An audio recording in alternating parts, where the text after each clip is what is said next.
Sveiki, čia Oskaras ir sveiki sugrįžę į kanalą. Pagaliau po turbūt 2 mėnesių gero maratono yra laiko atsikvėpti, sustoti ir pakalbėti, ką mes čia padarėm, kas čia vyko prie to pirmuko. Principą tai turėjom griežtą deadline, nes tiesiog užtruko darbai, kai kurie užtruko darbai ilgiau nei planuota ir reikėjo tikrai pasistengti, paskubėti, suspėti į porą vietų, tai labai norėjau suspėti į Kuršėnų varžybas, norėjau suspėti į ten pasitreniravęs ir įsiaiškinęs automobilį bent kažkiek. Turėjome pasirodyti parodoje su mūsų partneriais Dotnuva, ten turėjo automobilis bent vizualiai būti paruoštas, bet taip atsitiko, kad jis jau buvo ten ir mechaniškai, ir vizualiai paruoštas, tai realiai dėl to čia labai vertimės per galvą, dabar jau praėjo Kuršėnai ir galim sustoti ir pašnekėti, kas čia buvo ir kas čia yra dabar.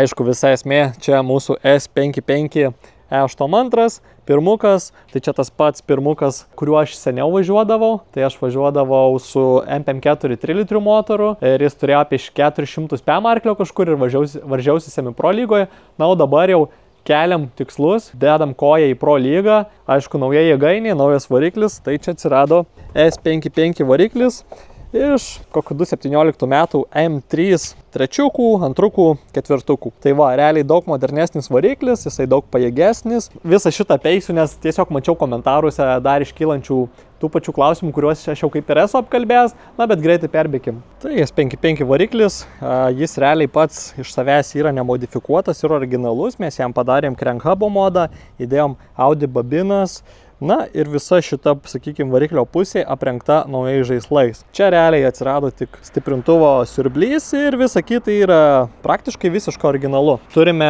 originalų įpurškimą, kas yra turbūt nestandartiškiausia šitam bildė, nes dažniausiai užkurti ant tiesioginio įpurškimo yra brangu. Tai mes bandėm surasti pigesnį būdą ir panašu, kad efektyviai radom. Variklio kompiuteris, kurį pasiūlė Kamuto, tikrai puikiai dirba, realiai aš tai labai patenkintas darbu, atsukom normaliai arklių ir realiai viskas kol kas zeba. Čia įmetėm turbo sistemų turbą, kolektorius aftermarketinis, Mantas Kanapeckas padarė šitą įsiurbimo dalį, na ir realiai čia visa kita tik aprengimas, aušinimo visi niuansai ir taip toliau. Iš variklio pusės tai viskas puikiai, testavome Lenkijoje, tai ten sudeginom gal kokios 4 padangas ar gal 6, jau net nebepasakysiu, bet tikrai važiavimų gavom nedaug, daugiau stebėjome automobilio veiklą, darbą, kaip jisai kaista, sakykime, kaip parametrai atrodo, siunčiau pastoviai logus Valdui, tai realiai buvom diena prieš nulipę nuo stendo, grįžau apie 3 nakties, kėliausi kažkur 6 ir išvarėm iškart į Lenkiją testuoti. Tai buvo įtemptas momentas, labai daug energijos neturėjau, bet realiai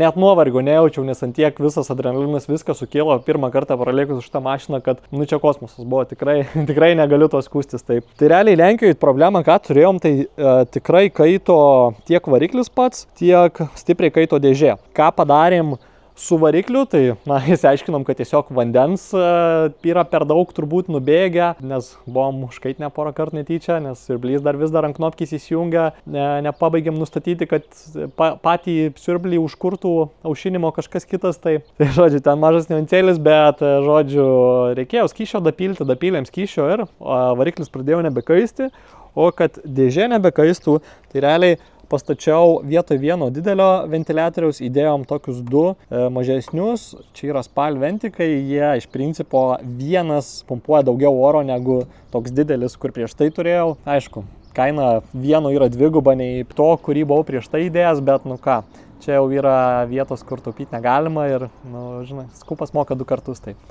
šitą įsiaiškinau. Realiai šitą upgrade'ą susidėjus, Kuršėnus jau viskas nebekaito, viskas liuks. Nes čia vat yra aušintuvai iš paskos, čia dabar atsiradęs tarpelis, nes buvom palikę Mantui Kanapeckai, kuris po Kuršėnų etapo padarė šitą visą priekinį bežbarą, nes jau tikrai buvo nuvargęs, buvo toks pigus lenkiškas iš, nu, ne pats kokybiškiausias, tikrai sudėtas, jis visų pirma tai net netiko, nuo automobilio reikėjo jį ten pritaikyti, kad tiktų ir realiai jis niekada nebuvo toks iki galo, tai dar po tai aš jį palamdžiau, na, tiek semi pro lygoje, tiek pro gal biškį patrankiau, tai realiai reikėjo jau kažką atsinaujinti, na tai, na, nusprendžiau, kad jau tikrai nesigaminsiu tokio dalyko, pats čia nėra mano sritis ir aš neturiu kažkaip planų į ten plėstis. Davė Mantui iš tos srities Pecas padarė puikiai, tikrai labai gražu, gula gražiai, viskas, na, tiek estetinis vaizdas, tiek funkcionalumu, manau, čia yra rimtas daiktas. Man tai tikrai labai patiko. Čia priekyje tai tik susitvarkyti laikiklius, tokius lempų pasidaryti rimtus, nes šitokį dabar ant jog padaryti labai ant greito, kad automobilis vizualiai atrodytų ir būtumėm spėję į parodą, na ir šiaip taip sumesta. Ką dar man tas darė, bet nespėjau, nes aš jam visą laiką atvežau automobilį paskutinę minutę su praktiškai jokio pranešimo ir duodu labai mažai laiko, tai darė rasporkę tokią vadinamą, bet principai šito mašinom, juda čia viskas, jos yra lyginant su kokiam krekždėm ir kiem 6, tai jos aš vadinu jas guminėm, nes kėbulas tikrai daug juda ir net girdisi kartais braškėjimai iš kėbulos skardų. Ir seniau tai nežinom, kas tai yra, dabar tai išsiaiškinom, kad tiesiog kėbulas braška ir vaikšto nuo apkrovų. Tai kėbulai minkšti, ypač čia išpjovus tokius metalus, jie labai reikalingi, bet kai nežinai, išpjauni ir galvoja, ai, kam to reikia, na tai va, aš išpjoviau ir čia realiai tiesiog tas stakanas tampa silpnas. Pradžiai darė tokią rasporkę, šiaip iš principo, kad ji pilnai veiktų, tai nuo čia sujungia su tuo tašku ir tokį trikampį padaro ir po to dar eina mažus rasporkytis nuo čia iki ten ir nuo čia iki ten. Nes kėbulas, kaip čia matosi, būtent šitoj vietoj ir toj vietoj labai lengvai linksta. Tam reikalingos tos rasporkės, tai jų dabar kol kas nėra ir man tas nespėjau vien dėl to, kad jam nedaviau pakankamai laiko. Tai varysim vėl pas Mantą ir turbūt kažkada dabaig šitą projektą. Ai, dar šitą braketuką reikia pakeisti čia nuo automobilio surinkimo ir labai daug metų kalbu, kad persidarysiu gražiu, kažkokiu tvarkingu, bet yra kaip yra. Tai va, reikia užsakyti iš aliuminio, kad išpjautų gražų lazerių. Na ir principė bus viskas. Turbūt įdomiausia dalis tai pas Kamutą atsukom palei pat 700 arklio į alkūnę, kažkas apie 800 N ir 700 arklio. Tai mus dabar apriboja kuras, nes antrinis įpurškimas, kurį nupirkau, maniau, kad yra daug našesnis nei iš tikro yra. Tai va, įsiaiškinom tą, tai beveik išbaigėm kurą, plus baigėsi visgėtos spyruokliai. Dar kažkiek galėtumėm kelt, nežinom kiek, bet turbūt, kad nelabai daug. Bet to pačiu ir variklio resursas, turbūt, kad jis ilgai ir laimingai tarnautų. Kažkur va aplink tiek ir yra čia, kur mes esam. Ir to pačiu dėžė, manau, kad padėkos mums, kad nesukam visiškai visko iki paskutinio lašo, nes jos irgi nėra amžinos, sakykime, ir jos patiria tą krūvį. Didžiausias pasikeitimas turbūt salonos rytinės paskutinį kartą, kai matėte, nieko visiškai nebuvo, buvo visiškai laidynas, o gal net ir laidynų nebuvo žodžių, buvo tragedija. Tai dabar viduj turim, pasistatėm standartiškai MP partsų rankinukas, čia shifteris prie dėžės, prie mūsų automato ir dėžė turbūt dar šiame video nepaminėjau, ką mačiau irgi žmonės klausinėjo, tai čia yra DCT2 sankabų automatas, kuris realiai jau nebeveikia kaip automatas, jis yra su aftermarketiniu kompu pačiai dėžiai ir, žodžiu, štai mašinai yra 3 kompiuteriai, vienas valdo variklį, vienas dėžę ir vienas tiesioginį purškimą. Tai va, žodžiu, žiauriai daug klaidų, žiauriai didelis toks raizgalynas, bet kai profesionalai daro, tai ten man pačiam nieko nereikėjo daryti, tai ačiū Kamutui, padarė tikrai geriau nei tikėjausi. Iš jo tai tikiuosi laiką geriausiai ir jis nenuvėlė to, bet esmė, kad aš prašiau daryti pigiai, bet ten gausi visiškai profesionaliai ir, esu patenkinęs, galima pažiūrėti tą daiktą ir matyti, už ką sumokėti pinigai ir tikrai high-endinis dalykas. Tai pasistatėm tokį skydelį EcoMaster, kad matyti variklio parametrus. Valdas setupino viską gan greitai. Čia matom, čia realiai visiškai konfigūruojamas daiktas ir dar aš norėsiu su juo pažaisti, kad prisitaikyti savo ir kokiu bairių gal pasidaryti. Nežinau, kad šitais skydelis tikrai galima ten visokių bairiukų pasidaryti ten prie ribotkių ir panašiai. Čia turbūt visiškai standartinis layoutas. Čia matau bėgius. Visi slėgiai reikalingi, voltažas, dėžės parametrai, žemos kuro slėgis, aušinimas ir taip toliau. Apsukos, apsukų lemputės, čia rodo, jeigu yra kažkokia tai klaida, pavyzdžiui, kaista automobilis, nukrenta voltažas ir panašiai, iš karto užsidega raudona. Žodžiu, pereinam pamažu, kad ta Vemso planšetė standartinė, jinai žiauriai gera kaina ir žiauriai geras daiktas, bet, čia pažiūri ir matai, už ką išleidai pinigus ir realiai šitas dalykas, funkcionalumą duoda, tai tas svarbiausia. Čia, apart to, kad yra netvarkinga, reikia sustvarkyti. Turim 2 gazo pedalus, tai tas dažniausiai žmonėm kelia daugiausiai nuostabos, tai aš sakau, kad man vieno gazo buvo per mažai, tai kad galėčiau, kaip sako Ivanulė, rūkščiai lėkti, man reikia antro, tai realiai 2 gazai, bet šiaip čia yra tiesiog potencikas, tai tiek čia, tiek ten, potencikas, tai vienas potencikas varikliui pasako, kiek gazo duodė, o kitas toks pat potencikas pasako dėžiai, kada reikia sankabą įminti, kad galėčiau patraukti rankinį ar ten dar ką padaryti. Šiaip iš principo dėžė veikia taip, kad man nereikia spaudinėti sankabos, kai mėtau bėgius, jinai pati viską padaro, tik yra niuansų, kada downshiftinu, reikia mokėti sąlygas, kada galima downshiftinti, nes Kuršėnuose vienas iš mano krešų buvo tik dėl to, kad nesuvokiau dar kaip važiuoti ir nesugebėjau dar ir downshiftinti. Tai šiaip būtų galima buvo, dabar kai galvoju, manau, būtų buvę galima lėkti visą trasą 4 bėgių, aš lėkiau 4, 3 ir vėl 4, kadangi nesuvaldžiau vien 4, downshiftinau į 3, atlėkiant, gal turbūt 2 ratu, aš iškart nuo gazo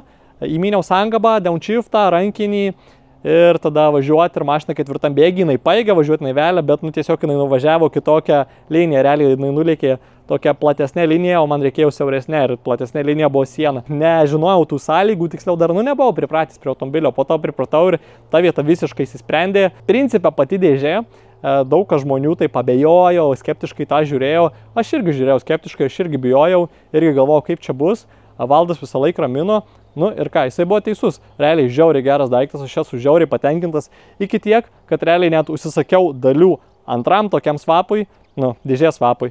Ir manau, ieškosim, kur įdėti dar, gal kokį biterį ar kažką užkursim, nes žiauriai patiko, žiauriai geras daiktas. Jeigu čia laikys, tai aš dedu liuksą. Tai pasižiūrėsim, kokia bus mano patirtis su ta dėže. Viskas tikrai įspūdingai gerai veikia iš mechaninės pusės. Tiesiog nuostabu, kaip viskas tokiais paprastais fiksais, kaip tas ventiliatorius ar vandens užpylimas, taip gerai atlaikė. Realiai dabar automobilis, net nežinau, kokią temperatūrą dirba, nes, kai nekaista, tai ir nežinai, tai spėjau ten apie 8 kažkur laikosi, gal biškai pašyla daugiau, bet ten, kad 100 priartėtų, niekur Kuršėnuose nemačiau, buvo tikrai karšta diena. Važiuoklę mokinamės gale kaip reguliuoti, nes tikrai yra labai daug sureguliavimo galimybių ir galų gale pagrindinė bėda, tai aš tiesiog nežinau, kaip tą sureguliuoti. Turim ir gale naują bešbarą, nes kaip matėt Kuršėnų video visiškai suniokojau praeitą, tai irgi Kanapeckas padarė kur kas rimtesnį iš, realiai lankinio vamzdžio, tai šitas dalykas irgi čia bus rimtas ir nepakeičiamas, manau, išbandysim jo standumą. Gas biški gaila, kad labai stipriai nukentėjo pluoštas, tai, aš tikrai neslėpsiu, aš visiškai nesitikėjau kitokio kažkokio outcomo, aš tikėjausi, kad bus krešas kažkoks, bet aš labai tikėjausi, kad jis bus ne apačioj, nes apačioj tik pasistačius pirmam posūkiui ten yra vien blokai ir ten tikrai sugadinsi kėbulą, ką aš jau esu kartą padaręs, tai aš nenorėjau to pakartoti, tai aš labai džiaugiuosi, kad trenkiausi galu, sugedo tik pluoštas, jokių mechaninių pažeidimų, nei važiuoklį linko, nei kažkas, realiai, kad ir ratu trenkiausi atitvarus, viskas liuks, viskas išgyveno o tas svarbiausia, kad brangios dalys negestų, o gestų tik tai, kas, vizualas. Čia turime tokį pagražintą bodį dabar. Aišku, pataisysim lipdukais, taip baisiai tikrai neatrodys, bet čia kol kas sulipdėm. Vienintelė problema dabar kas yra, tai aš buferį prieš tai tvirtinau ant čia einančio pluošto. Kaip matot, čia visiškai nieko nėra. Pluoštas baigėsi ties čia, nes tiesiog abidvi lempos išlūžo iš ketvirčių. Lempas radau kaip pakabinti, bet buferį, kuris kabinosi va čia kažkur, dar reiks pagalvoti kaip pakabinti. Nenoriu kabinti ant bešbaro, nes aš ištestuoju tų dalykų galimybių ribas, tai pabandysim pakabinti gal ten kažkur nuo kažkokio vamzduko, nuo žodžių. Reiks į viską pažiūrėti kūrybingai. Dar radau bairių, dėl ko man tikrai buvo sunkoka važiuoti Kuršėnuose. Tai realiai gal net iškart parodysiu. Šiaip juokinga, nes pats gaminu tą važiuoklę ir pats turėčiau visiškai suvokti visas galimas bėdas, ir tikrai su klientais bendrauji ir padedi ir visokių, pamatai, kad visokių problemų žmonėm atsitinka ir visokių klaidų tiek surinkime gali būti, tiek sureguliavime. Ką aš pats padariau, kas juokingiausia, kad ten, jeigu įžiūrėsite, yra toksai varžtelis, kuris principe reguliuoja, kiek išsukimo automobilis turi. Tai yra reikalinga tam, kad priklausomai nuo suvedimo kai kurių parametrų, kiekvienas automobilis skirtingai pasisuks ir kiekvieno ratų setų paskiriasi. Tai realiai, kad kiekvienas galėtų susireguliuoti važiuoklę taip, kad jinai nestrintų į kėbulą, neapsisukinėtų dėl to, ten niekas niekur nesibrūžintų ir nestriktų. Aš padariau va tokį reguliuojamą stoperį. Vienintelis dalykas, reikia pabrėžti žodį reguliuojamas. Tai aš surinkau visą važiuoklę ir nesureguliavau tų stoperių ir pagalvojau, bus mašina ant žemės, susiskinėsim ten ratus, susižiūrėsim viską ir susireguliuosim iki galo. Aš pamiršau, niekad nesureguliavau to. Didžiausia problema buvo ta, pradėjom su kažkur taip susuktų varžtelių, bet dienos eigoje būtent šitoj pusėje jisai pastoviai išsisukinėjo ir praktiškai baigėm dieną su stokiniu kampu. Man buvo toks jausmas, kad pasistatau ir atrodo negaliu sukontroliuoti kampo taip, kaip reikia, automobilis lyg nori suktis, aš atleidžiu gazą, tada vėl viskas, kaip sakyti, atleidžiu gazą, perminu ir vėl viskas gerai, nes pamažinu kampą ir lekiam. Ir taip pat buvo viršuje ant kalno, vėlgi tą pačią kryptį važiuoju, tai kai ratai susukti į kairę, aš vėlgi, automobilis kartais lyg norėdavau suktis, nes vėlgi atleki desnių kampų, jis nori to kampo, o tu nebeturi, nes tas stoperis nebuvo sureguliuotas. Dabar pagaliau sureguliavom šitą, turėsim pilną kampą, nes prieš tai sakau, ten buvo grubiai kokį turbūt apie 5 laipsnių kampo kokį, aš galėjau kumštį taip įkišti tarp lonžerono ir rato. Taip neturi būti. Čia yra modifikuota versija, čia nėra ta, kur pardavinėjau jau kuris laikas. Štai yra šiek tiek modifikuota, jinai šiek tiek platesnė. Valdymo charakteristikos visos principė tokios pačios, šitą vadinu Ale Pro versiją. Iš principo jinai yra tokia pati, adapteris, šakiai, ten visa kita, viskas jau suprojektuota ir padaryta. Bandau padaryti, kad būtų reguliuojamas kasteris, nesugadinant kitų parametrų, nes čia mažai išsukimų šitą turi. Tiesiog bandau padaryti, kad būtų daug daugiau kampo ir dėl to automobilis stovi šiek tiek plačiau, tai realiai tiesiog platesnio čiut bodžio reikia. Bet kaip matot, mano atveju realiai net ir per kūdą taip yra, nes tiesiog šitas bodis mano akim yra per platus. Su kitais sukimais viskas gerai, bet kadangi mano įsukimas tiek neplatina, nes aš platinau tik tiek, kiek mano akim reikia tam kampui, perteklinai jokio platinimo nedariau, tai taip ir gaunasi, kad bodis platesnis už išsukimą. Aš nesirišau prie išsukimo, aš rišausi prie išsukimo pačio veikimo ir pagal tai viską dariau. Tai dėl to galvos nesuku, galima arba bodį pakeisti, pasieškoti kitokio, arba važiuoti taip. Šiaip iš principo viskas labai čia nieko tragiško nėra, bet fituchos dievai pyksta. Už galą liuksus kaip ir duoda, bet priekį laurų neimam. Tai va, realiai kol kas tiek, pasakau turbūt viską, kas čia grubiai įvykę.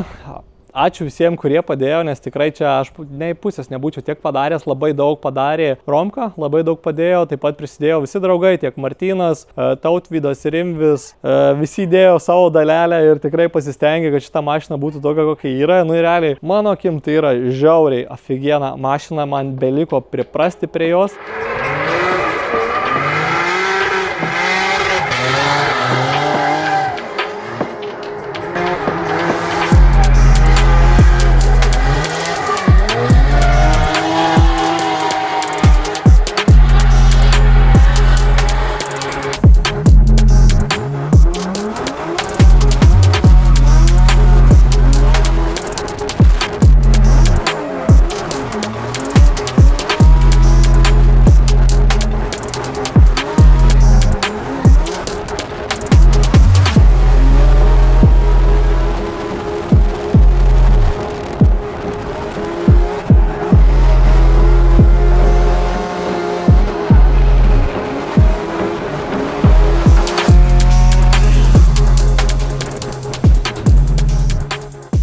Pradėjom treniruotės, komanda apžiūrinėja mašiną.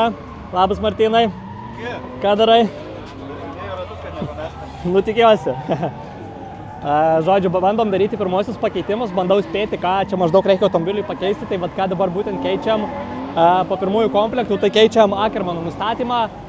Galvoju, kad biškutį pakeisim, kaip automobilis piešia trasą į kreivę, realiai padarysim, kad automobilis važiuotų plačiau ir tada bandysim daugiau gripo įdėti į mašiną, kad jinai labiau temptų į vidų, kad panaikintumėm tą Ackermano pokyčio efektą, bet kad tas Ackermano pokytis duos, mašina turėtų biškį mažiau tokia staigi būti ir labiau suvaldoma. Šiaip iš principo viskas jau gerai, atsišaudžiau daug maž kur vietas, tai atrodo 9% yra driver erroras, kad tikrai šveičiu rūkščiai, o štai mašinai taip nereikia šveisti, jinai turi galios, jinai turi vėlimo.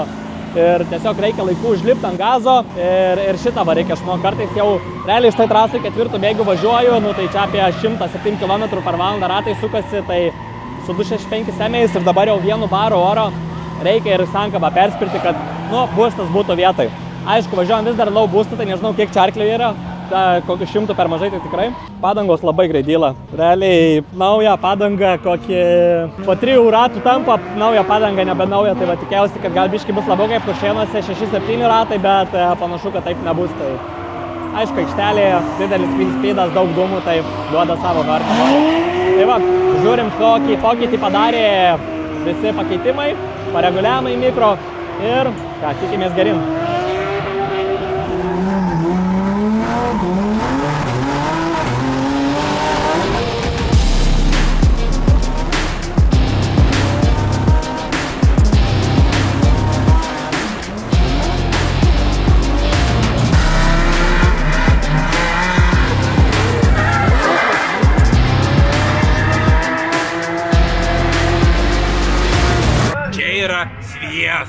Čia yra sviestas.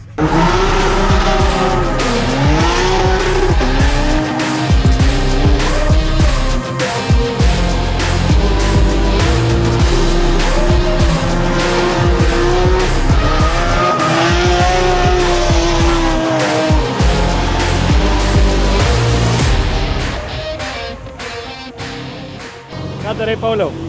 Akermano reguliavimą atsileidinėja. Panašu, kiekvieną kartą reikėtų dėti naują veržlę su kaprolonu. Kaprolons pavargęs, ane? Ja, nes dabar mes turim ganėtinai. O matei, sukau taip, kad net prakaitas tryško. Bet realiai nedrebėjo, ne kažką, tiesiog atsisuko ir tiek.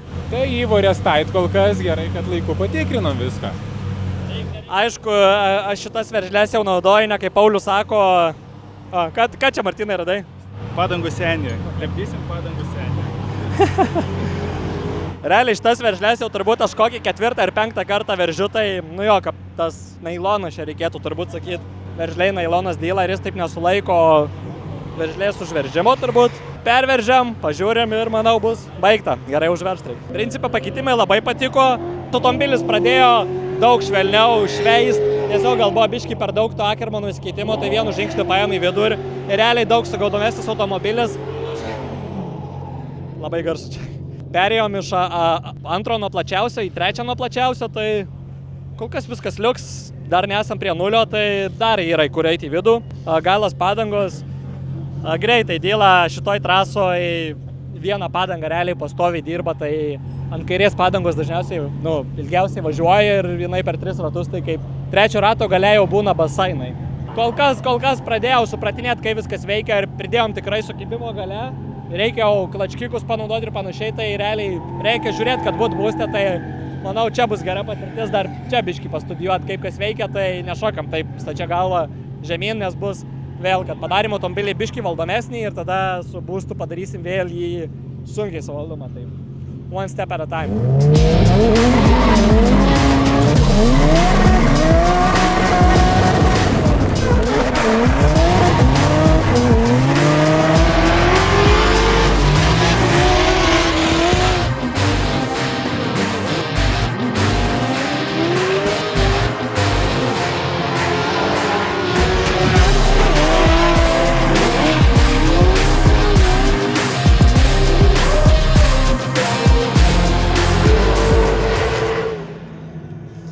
Kągi, treniruotės baigėm, nes tiesiog nebeturim padangų, suvažiavom. Aš kažkaip klaidingai tikėjausi, kad čia nėra montažkis, pasirodo yra. Atsivežiau tik tiek, kiek turėjau ratlankų, tai turėjau 10 ratlankų, atsivežiau 10 ratlankų su padangom. Tai dar 2 buvo tokios važiuotos, tai pusinės pavadinkim. Ir ant vienos poros naujų padangų, beslaikiukų įvažiuoju. Štai trasoje 3 ratus, tai pašėlus tai buvo 6-7, čia yra cieliai 3. Mažoka tikrai, bet trasa tokia ilga, daug vėlimų ir manau, mano redukcija yra gal biškį per ilga. Na, bet yra kaip yra. Automobilis realiai labai patenkintas esu realiai su reguliavimu. Pakeitėm tik Akermano parametrą ir viskas tiesiog važiuoja nuostabiai. Prieš tai buvo problema, kad kažkaip nesuvaldydavo įėjimo į kampą, tikrai atrodydavo, kad biškį paspaudi gazą ir ta mašina nustaigiai šoka į kampą. Kažkaip maniau, kad galbūt čia yra tiesiog modelės galios, tu paspaudi gazą ir labai greit užkyla apsukos ir gaunas kaip plačkikas. Bet pasirodo pareguliavus, kad tikėtina, kad čia buvo Akermano bėdos ir netikėtina, realiai pamatėm, kad taip ir yra, nes išorinis Akermanas vienu žingsniu labiau, dabar vienu žingsniu labiau į vidų, mažesnis skirtumas tarp ratų, kaip sakyti, lydinančio ir trailinančio rato. Čia kas labai gilina į šitus dalykus, tai tiesiog ratai kampe dabar daug panašesniam kampe yra. Iš principo gale visiškai nieko nereguliavom, ten viskas gerai. Automobilį reiks pakelt, nes susėdo naujos spyruoklės ir numatot, fitucha tikrai, kaip sakiau, gera, liuksinė, bet net su vaisfebu traukių kampas eina į viršų. Tai nemanau, kad čia yra labai sveika ir nėra, kad aš taikiausi, kad tai būtų. Tai šitą pakeisim, susėdo spyruoklės, nauji koilai sudėti, filus sumetėm, tai pakelsim dabar ir šitą bėdą įsispręs. Su pačiu varikliu, su pačia elektra, tai aš negaliu. Antiek smagu ir kad galiu bėgius vidury posūkio junginėti ir tikrai atrodo vos nečytinimas, gaunasi jokios sankabas nereikia, kietas daiktas, man taip žiauriai patiko. Niekas nekaista, viskas laiko geras temperatūras, tai bildą skaitom labai sėkmingo. Dabar liko, ką čia liko, aštrinti suvedimą, susirasti stabdžius ir kelt būstą, nes šiandien vis dar lėkiam ant low būsto, kas čia, nežinau, bent 100 arklio mums trūksta. Pamatysim, kaip mums varžybos seksis su kitais propilotais susilyginti. O šiaip tai didelis dėkui komandai, didelis ačiū Romkai, didelis ačiū Martynui, didelis ačiū Rimbiui, visiems, kurie prisideda, kurie padeda ar tiesiog padangą uždėti, ar palaikyti gerų žodžių ir visko. Ačiū visiems ir smagu, pagaliau pradedu laužyti šitą daiktą ir pagaliau pradedu negailėti to pirmuko ir matosi rezultatas. Smagu. Jeigu patinka kontentas, spauskit laiką, subscribe, palikit komentarą, visus perskaitau, stengiuosi visus atsakyti, tai va, jei kažkam kyla klausimų, klauskit. Iki sekančių.